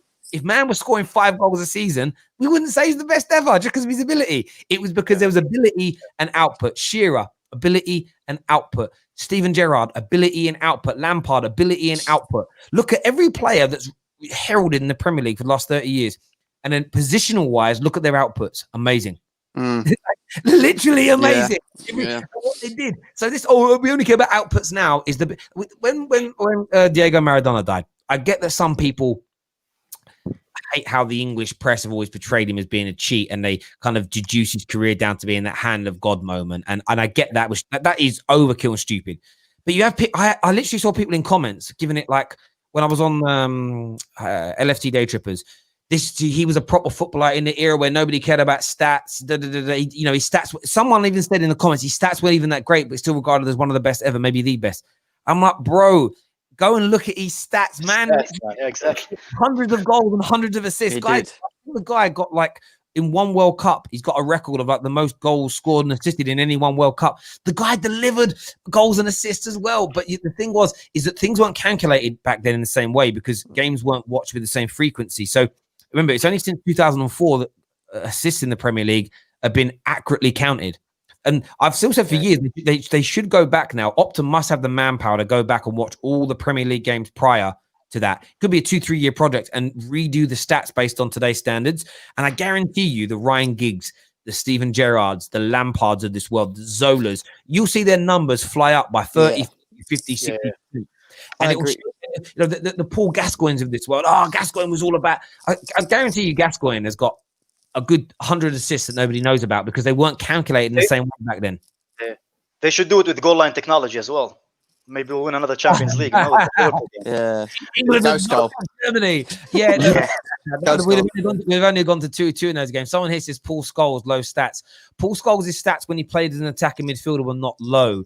Paul Scholes, when he dropped back into an anchoring role, yes, his goals and his assist stats were lower, but you don't judge a midfielder in an anchor role on goals and assists. That's where football fans let themselves down with statistics. When you start comparing a piece of chalk with an apple pie. Xavi had low stats, but he was one of the greatest midfielders of all time. Sorry, who did you say, Monster? Xavi. Yeah, but Xavi's stats were low in terms of goals and assists, but his stats in terms of ball retention, giving the ball away in dangerous areas. Find out how many times he lost the ball in his own half. I've never seen him lose the ball personally. His job is to keep possession, move the ball around. Look at his stats at playing the ball accurately into the final third. That's a big statistic for a player in his position. People don't know what stats to look for. They just go goals and assists. For a DM, you dickhead. Do you know what I mean? Sorry, David, you were going to say something. No, I was going to say, yeah, but you still have to get some assists. You can't go almost 3 years in the Premier League without one. People know who I'm talking about. Xavi, David, that's why you're so hated, man. I'm not talking about Xavi. I'm not talking about Xavi. I'm just saying, you put Xavi on the pitch, he's controlling that game. Michael Carrick did that for Man United, not to the degree that Xavi did. I wouldn't put the two in the same category. You know, I was talking to the family over Christmas and just chatting about football and stuff. And I'm like, I still get perplexed by the lack of respect that Michael Carrick gets. He controlled Man United's midfield for a decade, won 5-6 Premier League titles, Champions Leagues, 3 titles on the bounce. And he was the one of the anchoring roles next to Paul Scholes. And maybe because of Scholes being there, being the star he was, he didn't get as much attention. But Michael Carrick's biggest thing was reading the game. And what I loved about him, man didn't need to go to ground to make a slide tackle. He didn't need to do a Scott Parker and crunch someone to win the ball. He just knew where the ball was going to be played before it was. He was so good. It was unbelievable. So again, statistically, as well. So yeah, statistically, you can review these players, but you just need to know what stats work for each. It's a bit like defenders. It's like just looking at how many tackles they make is wrong, because defenders at less lower level clubs will make more tackles because they're being attacked more. What you need to look at is the percentage of defensive duels won, because if for instance Thiago Silva only has to have 5 defensive duels per game because Chelsea don't get attacked as much as Burnley do, Tarkowski's going to have more tackles made. He's going to win more headers. He's going to make more clearances. But what percentage of attempted tackles or duels is he winning? That's where you see the difference. And that's why, do you get where I'm coming from? Yeah. How to use them properly. Yeah. If I'm being attacked 20 times a game, I might make more clearances than the defender whose team only gets. It's about the goalkeeper stats, most saves in the season. Most saves. Always teams in the bottom 6. Always teams in the bottom 6. Do you know what I mean? And what they've got to do up to, I think I want them to make more. I want them to make the goalkeeper stats more intricate. So I want to know how many saves, basically, they've got to zone the goal. So let's say zone 1 is like the top left-hand corner. I want to know how many saves your goalkeeper kept out of zone 1. How many kept. I mean, XG sort of does that, but, people don't like talking about that. So again with the XG, man. No. It sort of does. It sort of does do it. It sort of does. Do you talk about XG with women as well, David? No, I don't. No. I only talk about that when I talk about football. So There we go, boys. Listen, we're gonna be back live today.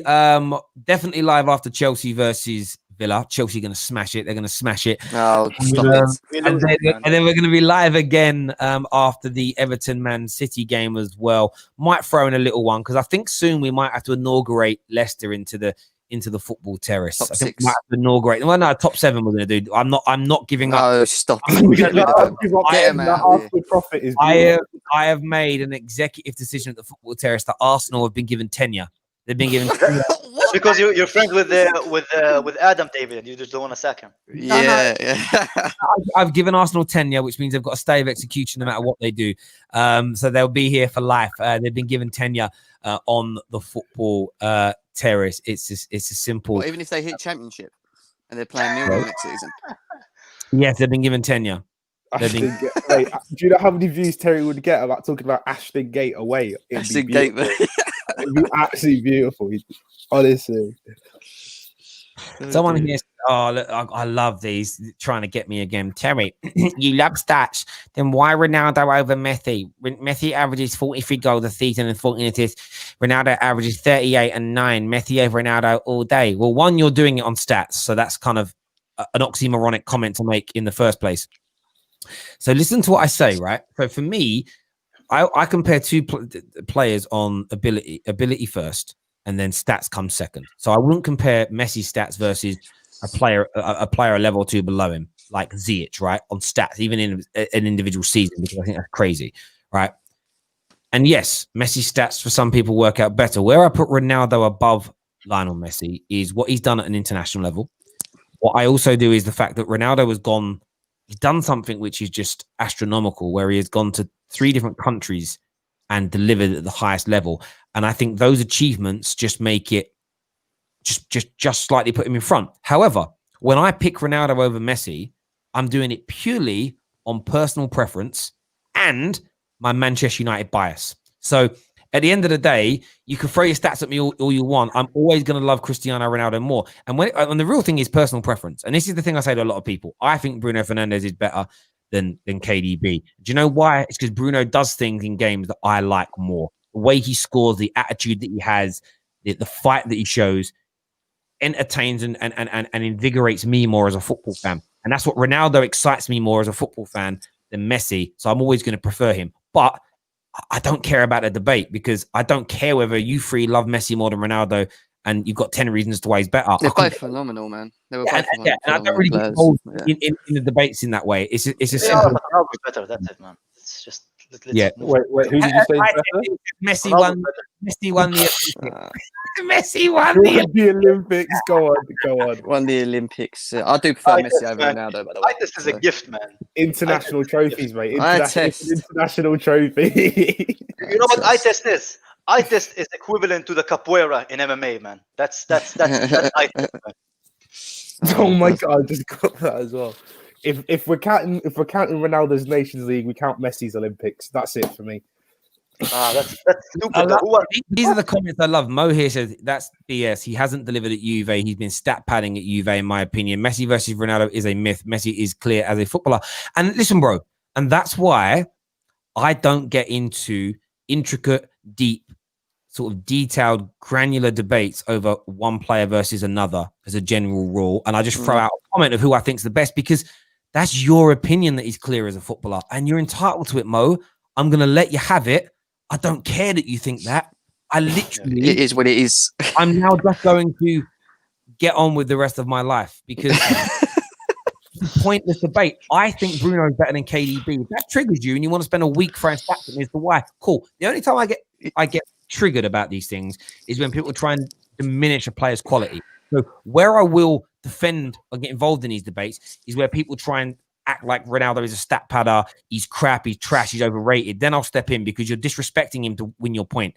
You get where I'm coming from? That's the thing for me. Like when people try and act like Rashford is just like one of the worst players in the league, he's overhyped. If it wasn't for feeding kids, no one would care.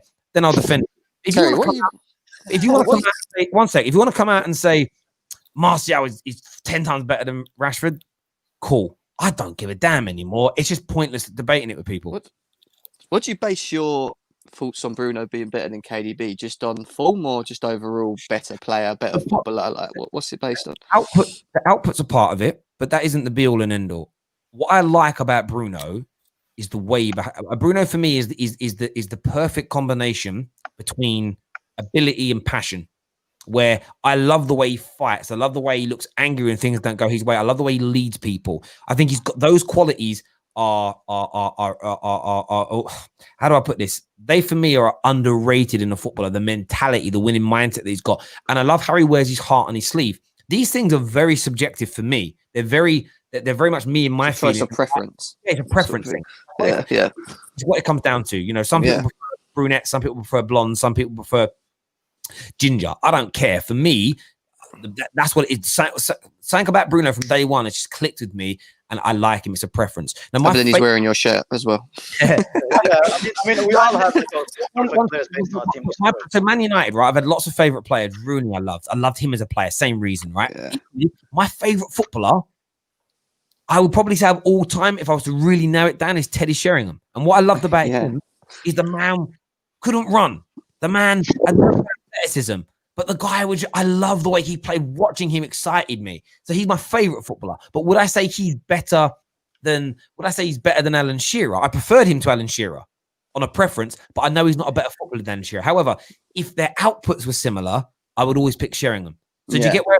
So when it comes to ability or my preference, I can have my favorite, but I wouldn't say he's better than somebody that has just destroyed him statistically, because that's stupid. That's absolutely stupid. Like, do you get where I'm coming from? Yeah. Hey, can I ask you a question? Yeah. Who is your favorite player at Chelsea? The one that you really like regardless of form. I don't have favorite players. Chelsea that I like. Oh, surely the English boys. What do you mean, surely the English boys? What are you trying to say? Because you have an interest in English. on a real level, I really like Reece James. I think he's highly talented. I think he's got something. There's something about him that I think's excellent. Who stands out to me? I love Kante. Like, Kante is just a god in my opinion. Everyone loves Kante, man. Player, great man as well. Ziyech excites me when I watch Ziyech play. Do you know? And again, what do I love about Ziyech? Got ability, skill, output. He's got at the end of it. I like. He's arrogant as well. He's like really arrogant. And I also think Timo Werner's a very good footballer as well, and I think he's going to come good. I think he will come good. There's no doubt about it. Like I don't necessarily have favorite players. Look, I think Mason Mount is Shut up, good. David. I think Mason Mount is good. But the thing is, it's the same. I don't like Mount as a player, but I rate him. I think he's a good player. I think Yes, you hate Kai, him. that's what I want to hear. He's not my favorite midfield. He's not the type of midfield that I like, right? Yes. His technical ability isn't the best, but he still offers something that is very underrated in football. His work rate and his ability to want to go back. Work hard. Important. Yeah. He's not a perfect midfielder. He's not a technical midfielder. He's not the sexy midfielder, but that doesn't mean he's not a good player. I'm going to pick I never said he's not good. my favorite non-Man United player. You did hate on him. Sorry. Who? You say Kai? I said you did hate on him to David because he said he didn't say it. Like he didn't say it. Oh, okay. No, my favorite non-Man United player, probably right now, Jack Grealish. That's because he has potential to be United. No, it's because he's going to be a United player. Trust me. I'm saying it now. Like Harry Kane, I rate highly as well. Aguero, I think, is brilliant. Someone the other day I saw. What was his name? Who's he play for? I can't even remember now. I tell you, no, he's retired now, but someone I always rated and never disrespected. Like Vincent Kompany was a player I loved. He was on the show that I was watching the other day about best signings ever in the Premier League. I can't believe he only cost £6.7 million. That's crazy. So there's loads of players outside of Man United that I rate and look at, but for me, it's like there's sometimes favourite because you like them, and they don't do very much, if that makes sense. Like they're just sort of like or whatnot. And the thing is, I used to like the Balassi-esque, Zaha-esque players because sometimes it's like, oh no, they don't always deliver, but they're great skills and entertaining. So I think why as I've got older, I've grown a certain disdain isn't actually towards them as players. It's towards I have that problem as well with Hazard because people always go to me, yeah, but he's a dribbler. He hasn't got, he's won trophies, but his outputs is not as good as someone like Mo Salah. But for me, it's preference. I just prefer, and it might be because he's just I love him. My issue with Eden Hazard is the same as what I had with the Balassis, right? Now, I'm not putting them on the same level as each other, but it's the over exaggeration. So where I started getting wound up with the Eden Hazard thing is when people were literally saying, I've had maybe 30 callers on the show, Have Hope would come in the studio and say it. They would talk about Hazard being a footballer that is miles clear of Cristiano Ronaldo.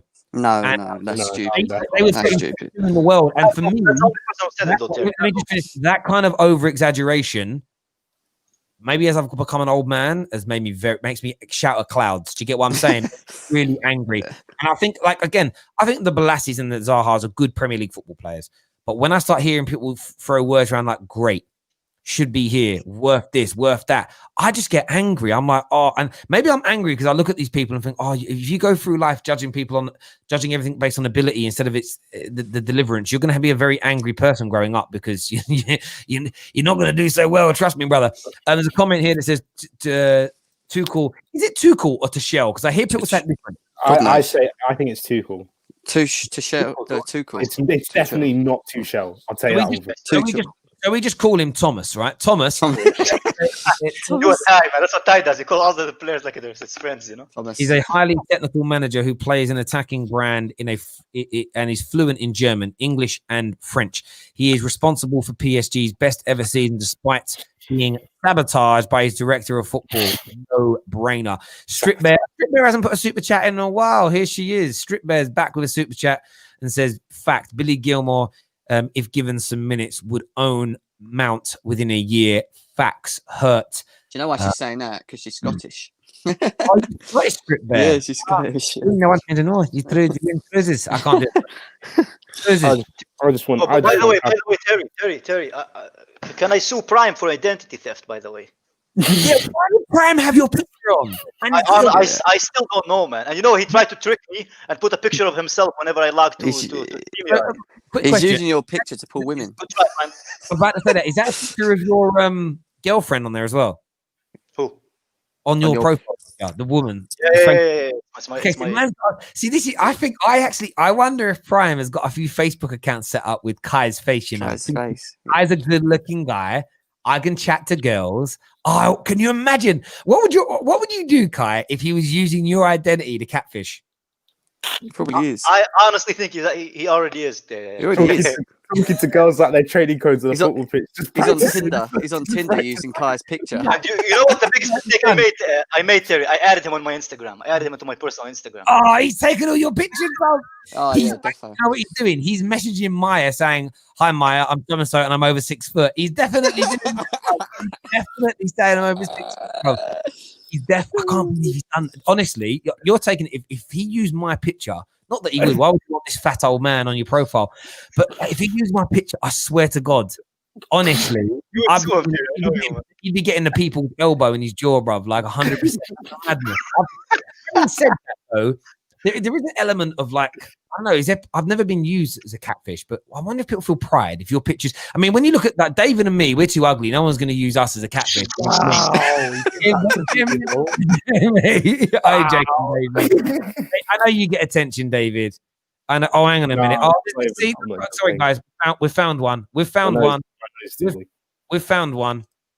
This Terry guy comparing Hazard with Balassi is disrespectful at best. I didn't compare them. What are you listening to? Yeah, you're out of order, Terry. I didn't compare them. What I said is that it's the same ilk in terms of the way people talk about them. Some people elevate these players to levels 2, 3, 4 above where they actually sit. Of course, Hazard is beyond clear of Yannick Bolasie by a country. If Hazard with all his weight on is better than Bolasie fully fit, right? 110. I didn't compare to like for like. I was talking about the way they get overly elevated by people because of things. So that's, again, listen to the words that are coming out of my mouth. That I literally didn't say that. I literally didn't say it. We've got another one here. It says Tuchel can bring youth into the team and make the academy players get more experience in the team. Look at what he did recently at Paris Saint-Germain. Blah, blah, blah, blah, blah, blah, blah. Yes. The difference is, though, and let me just explain it, Harry. You're not wrong to an extent. Paris Saint-Germain, by the way, he's not actually top of the league this year. That's why he's been sacked. Are in a one-horse race that he was losing this year. However, Chelsea are not in a one-horse race, bruv. No. Right? The 9-horse race, right? He was sacked because of politics, Terry. He had some issues with the what's his name? Yeah, but he's doing it in their league. Hang on. He's going to say. So that can happen at Chelsea, politics with the owners as well, right away. Right? So, but he got sacked after winning a one-horse race regularly. He was developing youngsters in a one-horse race. It's fine to do. The problem Chelsea have, and this is where I go back to the second Jose era with KDB, Mo Salah, etc. You had very good young players then, but you don't give managers time to develop them because in this league, when you're developing a team, you're invariably not winning the title. When you're Paris Saint-Germain in France, when you're Barca, when you're Real Madrid, when you're Bayern Munich, you can have players. If you actually look at Gnabry's performances in the last year in terms of his outputs and his deliverance and his consistency, he's been pretty average. But Bayern Munich can afford to allow that to happen because they're still winning. Man United changed their ways when Chelsea came on board. We stopped developing our youth as much. We kept with the old guard too long. Why? Because we knew we wouldn't win titles going through transition so frequently. And this is what happened. So Tuchel can do a good job, but at Chelsea, I still think he'll suffer with the same problems Lampard's suffering with. Where if it isn't working straight away and you're sitting 4th or 5th, you could get sacked. Like that's the way. And until you break that barrier and let a manager develop a team and make them brilliant, which could take 2 or 3 years, I don't know if Chelsea are ever going to get back to their winning ways. I just don't see it. Bring up Iatest's comment. He's back. Look at this comment. You see it? Hazard is not overrated, though. He is the best player in the Premier League last 10 years. Okay, well, look. See, I don't mind that. I don't. So that's a fair comment. When people say it's an undisputed best in the last 10 years, I think that's disrespectful to Sergio Aguero and David Silva. Yeah, of course. I think it is. I think there's a debate. That isn't a bad comment, Itest. It's when people say to me, he's better than Cristiano Ronaldo ever was, I'm calling that being overrated. When people say, I've had people say he's in the top 2 or 3 Premier League players of all time, not even in the top 20, bruv. On ability, yes. On overall performance, longevity, consistency, on winning, stats, no. I think he's top 10, Terry, though. I don't think he's top 20, but I do think he's top 10. Not 3, but 10. In terms of Premier League history, I put Petr Cech, Ashley Cole, John Terry, Carvalho, Drogba, Lampard, all in front of him. That's 6 Chelsea players in front of him. Man can't be top 10. because you've now got like Son and Giggs and Ronaldo and Rooney and Thierry Henry and these guys. So he can't be. He ain't on the on ability wise, he's better than a lot of them. But as an overall football player and best player doesn't mean best ability, best skill, best dribbler. Yeah. Do you get where I'm coming from? Like, I think I would a lot of Chelsea fans, like for example, Chelsea fans, they would say Hazard is better than Lampard, and those people who haven't seen Lampard play, man. Because for me, Lampard is I wouldn't hands down compare them type of players. Though. They're two different players in different positions. If I said to Chelsea fans now, right, you got your team, literally, you got like you can have you can get them all in their pomp, all in their peak, all the best Chelsea players in the Premier League era, but you can only have Lampard or Hazard. Which of the two would you pick? You'd pick Lampard. I love that. That tells me he's the better football. That tells me overall he's the better football player. But I also like Lampard more. I just like Lampard, like his personality as a player and how he was special. You know, he was a special midfielder. Like strikers. Eden Hazard, though, man. The things he used to do in the game. On technical ability alone, I think Hazard is up there with some of the best this league's ever seen. I really do. What let Hazard down was his lack of consistency through seasons. If he didn't go in and out and dip in and out of seasons, he wouldn't have had that problem. We didn't have the same team. But do you know what I love about those kind of excuses, Kai? And I get that he didn't have the same team as Lampard, but how much better does that make Marcus Rashford right now then? I always rated Rashford. That's what I used to love about the excuses. The excuse that we give to Hazard for not being as consistent, we discount that for players that are currently in average teams are still that are doing well. It's like, well, shouldn't you elevate them higher? But anyway, we're going to get stuck in the weeds. And I think Eden Hazard, when he's on form, is world class. I think overall Eden Hazard is a top class player. I think he's technically one of the greatest players the Premier League has ever had. But in terms of overall best stroke greatest players in the Premier League, probably wouldn't make it into my top 20. But the players that I'd put in there, like on a real level, you look at and go, yeah, I can't argue with that. Like I would say Ashley Cole was a better left back than Hazard was a winger. Ashley Cole in his position. Ashley Cole is arguably top 3 left backs who have ever played football. Yes, in the Premier League. So that would be my point. Is Eden Hazard one of the top 3 ever wingers or inside forwards? No, because you're comparing it to people like Cristiano Ronaldo when he came to Man United. And for me, it wasn't. Yeah, but we're then comparing Ashley Cole to every other left back that's ever played. Yeah. I would say to be fair, Hazard is top 5 wingers. Yeah, but technically, as a footballer, Hazard's probably better than Ashley Cole. But that isn't. That's why technical ability plays a big part, but it isn't the be all and end all. There's so much more to it. Like the one thing that always gets discounted is longevity as well. Like Eden Hazard, how old is he now? 28, 29? Yeah, these last two man's gone, bruv. Like that, that's finished right now. Let's say what this comment here says. Tuchel will get more out of Havertz than Lampard.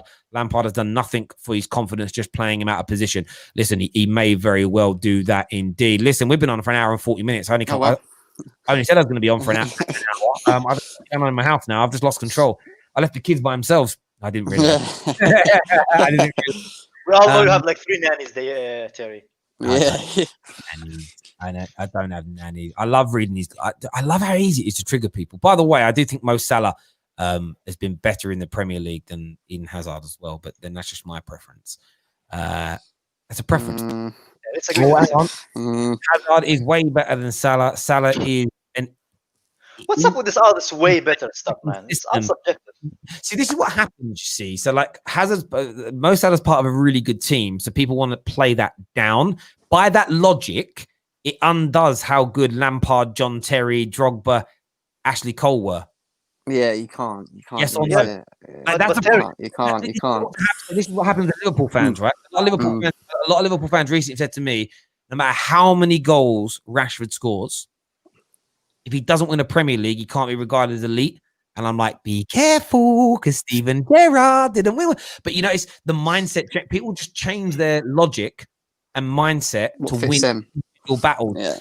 That's a fair comment, but that literally means if you're a Chelsea fan saying that, we have to start discounting how good your actual legends are that were part of your brilliant team. Who brought this blimmin' Hazard? You know what?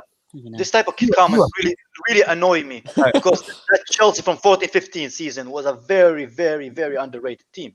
They were champions from the 1st of August till the next August, man.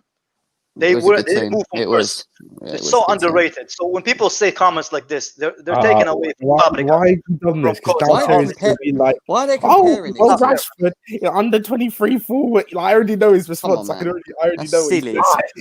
Gnabry is listen, and it's fine. Listen, brother, listen. I appreciate the super chat. Thank you. Listen, it is what I didn't even read it until David said it. I put it up, and I was going to listen to Kai, and I'm going to read it.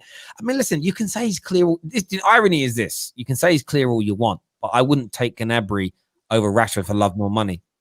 So that's cool. Like, look at that. Would you take Mbappe over Rashford? Yes.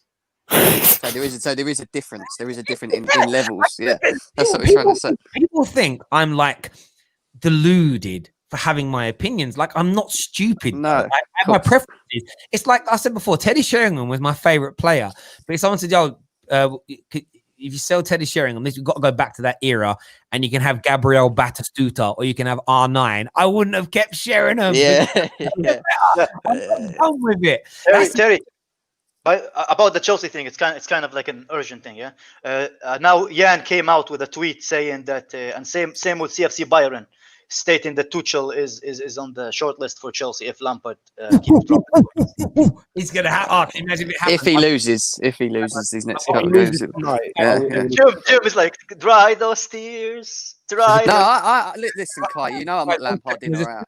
Here, this is why we Go talk. with me. I know, bro. I'm just joking. Okay. There's a super chat here that says, "Why are we talking about Tuchel? We obviously bought in Lampard knowing he wouldn't be an instant success. So let him develop and lower your expectations." That's from D1. Yeah, but my expectations weren't high, and I'm still disappointed. It's not like I came into the season like Chelsea are going to win this league. Yeah, easily. No, I was a monster. Like I said, this is the weird thing about, especially the fans of the Terrace. I said we finished third, behind Liverpool and City. I also got hate when every time we had a performance that wasn't so great, I'd be like, that wasn't a good performance You today. said second, David. No, I said third. No. Second originally. I said second originally, and then the transfer window happened. Oh, we done it again, didn't we? Yeah, we done it again. Third, right? And then I get constant hate for you don't like Mason Mount, you don't like. So if I don't like if I don't like Lampard's favorite players every week, like. I scribble a lot of stuff on my book, right? Look at one of the things I scribbled on here. Some of it's work stuff, and then look, it says tapas. I scribble things while I'm watching games. Why do you have the Shield of David on your? No, I haven't have Shield of David. I was just drawing stars. You know, sometimes you sit there on a conference call and you draw shapes and stuff. Yeah. Like I drew a goal. I don't know why. What else did I draw? A box. That was probably when Prime. That was probably when Prime was talking. He probably got lost. Let's see what I've got the predictions all in here written down. David, this is your. You know, David, because these were the second ones done. Yeah, David, you put Liverpool first, Chelsea second, City third. See, I said that. Arsenal, Man United fifth, Everton sixth. Where is my guy Gemma? I know what I put. I put Liverpool, Chelsea, Man City, Everton. Yes, Spurs, United. Absolutely. Mine was, I don't even know where my one's gone. Mine must be back a page. I reckon mine's all forward a page. I don't know. I've got to try and find. They're all spread out. I actually got to type these up so I've got them in an easier manageable thing. Igal put it. What's he put? Come on, let's hear it. He put Liverpool, Chelsea, and then he put Arsenal. Terry, you know, I'm already regretting. Go to who he said would be the best player of the season. Oh no! To be fair to him, Terry, to be fair to him, right? To be fair to Igal, Arsenal are fourth. If you flip the table upside down. So I think he said the signing of the season would be Ziyech, and he said the player of the season he gave to Thiago. I'm in the absolute mud because I said the signing of the season could be Ruben Diaz. No. Actually, no. I'm a lie. Flop signing of the season, he put a Ziyech because I put Ruben Diaz as the flop, right? And he put Thiago, I think, as the best signing, not the flop. No, Terry, look at what I said. David! I'm fucked you as well. Thiago. I think Thiago Alcantara would be Flop of the flop, season. Yeah. which I think is fair. But yeah, you said best summer signing would be Timo Werner. I fucked myself big time. Jem, oh yeah, Jem, you said that the flop would be either Doherty or Ake, and you said the best signing would be Havertz. Kai, you said Partey would be the flop, and Ziyech would be the best summer signing. Indiana said Werner would flop, but he said I don't know who his other one was. I think Gabriel would be signing. No, probably Højbjerg, because he likes Højbjergs, you know. No, he changed it to Højbjerg. Who did I say? I said the flop would be Ruben Diaz. I said, mine ain't that much better. I said my top summer signing would be Thomas Partey. Oh. KJ's in the mud with this one. KJ's in the mud with his flop. He put in Ferran Torres. That man's scoring goals. Oh, no, he's scoring goals. Prime though. Like, see, Prime's back to front, right? Prime's kind of back to front here. He said flop would be Gareth Bale. Yeah, okay. Best sign would be Thiago Alcantara. Rack is interesting. Said flop of the season would be Rack's absolutely in the mud here. He said the flop would be Thiago Silva. No. Best summer signing would be Donny Van de Beek. Oh, he's done. He's the worst. To be fair to him, I think he said that because of the historical Leicester comment. So he was a bit. No, maybe. It's interesting seeing some of these though. So where did I? So my top four: Liverpool first, City second. I did put Chelsea third. To be fair, Tottenham fourth, Arsenal fifth, Everton sixth. Did you put United? Seventh. Did you? You know, they were so angry after that. Maybe I say I do my score predictions for the judge. Maybe I do my league predictions for that as exact same reason as well. Who knows if there's method to one madness. Probably win the league now, wouldn't they? Blooming hell. Can you There's a long way to go yet, though. There's a hell of a long way to go this season. Who's going to turn it around and whatnot? But another couple of games, we're going to be re-ranking the summer transfer. We're going to do another ranking show for the summer transfers again. We're going to be re-ranking the managers so far, and then we're going to be doing a between now and New Year's. So we're going to do this before the end of the week. We're going to do a player of the season so far before New Year's. Everyone, go on, mate. Go on. Is Oli the second best manager based on performance this season? Based on performance. See, no, so I would probably right now. One second. The second best manager so far this season is Jurgen Klopp. Yeah. Okay. Who's first? I would actually give it to Ralph Hasselhoff because.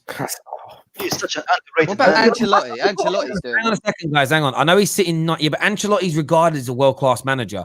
So I look at the fact that I know that they're currently 9th, right? But they look at the points; they're there or thereabouts. They win the next 2 games, which they're capable of doing. They're right up there. Southampton have blown all our expectations. So I would. If that's the case, then what about David Moyes? Because he was up there with West Ham.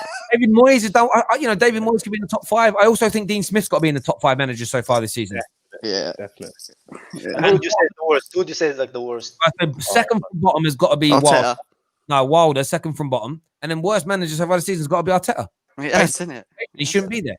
Yeah, and just for you, Kendall, I'm also putting in my top 6 Steve Bruce. Hey, Brucey. Line him up. His name is not Hasselhoff, it's Hasselhoff. We're calling him Ralph Hasselhoff. That's his name. Well, it's a long ass name. We're just going to call him Ralph. That's it. Yeah, do you know what I mean? Listen, everyone who's tuned in, thank you. Take care. Goodbye. God bless. Back after all the games today. Peace.